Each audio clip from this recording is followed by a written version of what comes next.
யாழ் உள்ளிட்ட கடல் மார்க்கங்களில் அதிகரிக்கும் குற்றச்செயல்கள். பாதாள உலகக் குழு உறுப்பினர்கள் மற்றும் போதைப்பொருள் கடத்தல்காரர்கள் நாட்டை விட்டு தப்பியோடவும் போதைப்பொருள் உள்ளிட்ட பல்வேறு கடத்தல்களுக்காக அதிகளவில் கடல்வழி மார்க்கங்களை பயன்படுத்துவதாக புலனாய்வு தகவல்கள் தெரிவிக்கின்றன. அதன்படி யாழ்ப்பாணம், சிலாபம், தெவுந்தர உள்ளிட்ட 5 கடல்வழி மார்க்கங்களை குறிவைத்து பாதுகாப்பை பலப்படுத்த பாதுகாப்பு அதிகாரி தீர்மானித்துள்ளனர். குறித்த கடற்பரப்புகளில் கடற்படை மற்றும் விமானப்படை பாதுகாப்பையும் தீவிரப்படுத்த திட்டமிடப்பட்டுள்ளது. வவுனியாவிற்கு கடத்தவிருந்த மில்லியன் பெறுமதியான போதை மாத்திரைகள். 10 மில்லியன் ரூபாய்க்கும் அதிக பெறுமதியான 3,59,000 போதை மாத்திரைகளை புத்தளம் கட்பிட்டியிலிருந்து வவுனியாவிற்கு கொண்டு சென்ற சந்தேக நபர் ஒருவர் கைது செய்யப்பட்டுள்ளார். அதன்படி குறித்த சந்தேக நபர் நேற்று வவுனியா முண்டிமொருப்பு பகுதியில் வைத்து கைது செய்யப்பட்டதாக வவுனியா காவல்துறையினர் தெரிவித்தனர். கருவாடு கொண்டு செல்வதாக கூறி கெப் வண்டியொன்றினுள் மறைத்து வைத்து குறித்த போதை மாத்திரைகளை கொண்டு சென்றுள்ளதாக தெரிவிக்கப்படுகிறது.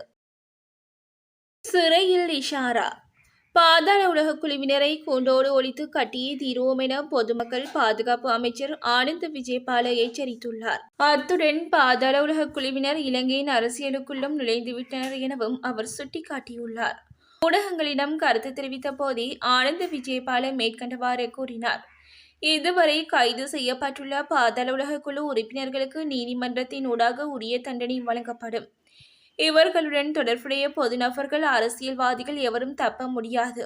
அவர்கள் அனைவரையும் கைது செய்தே தீர்வோம் எனவும் கூறியுள்ளார். பாதாள குழுவுடன் தொடர்புடைய அரசியல்வாதிகளின் கதறல்.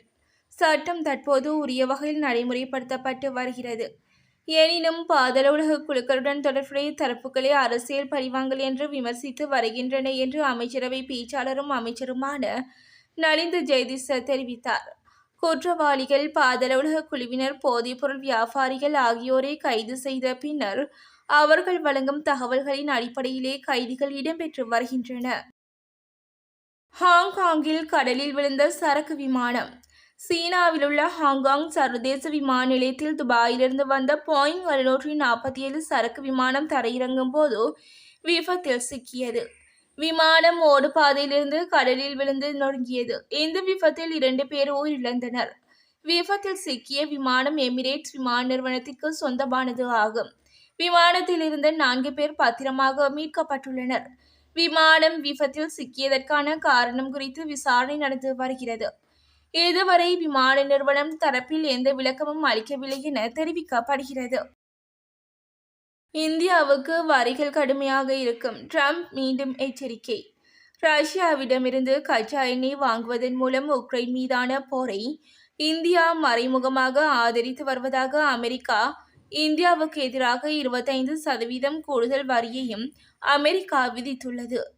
இதற்கிடையே ரஷ்யாவிடமிருந்து கச்சா எண்ணெய் கொள்முதலை படிப்படியாக நிறுத்துவதாக பிரதமர் நரேந்திர மோடி தன்னிடம் உறுதி அளித்துள்ளதாக அமெரிக்க அதிபர் டொனால்ட் ட்ரம்ப் கூறினார். ஆனால் இந்திய வெளியுறவு அமைச்சகம் இந்த தகவலை திட்டவட்டமாக மறுத்துள்ளது. இந்த நிலையில் வாஷிங்டனில் நேற்று செய்தியாளர்களுக்கு பேட்டியளித்த ட்ரம்ப் இந்தியாவிற்கு கடுமையான வரிகள் விதிக்கப்படும் என்று எச்சரிக்கை விடுத்துள்ளார்.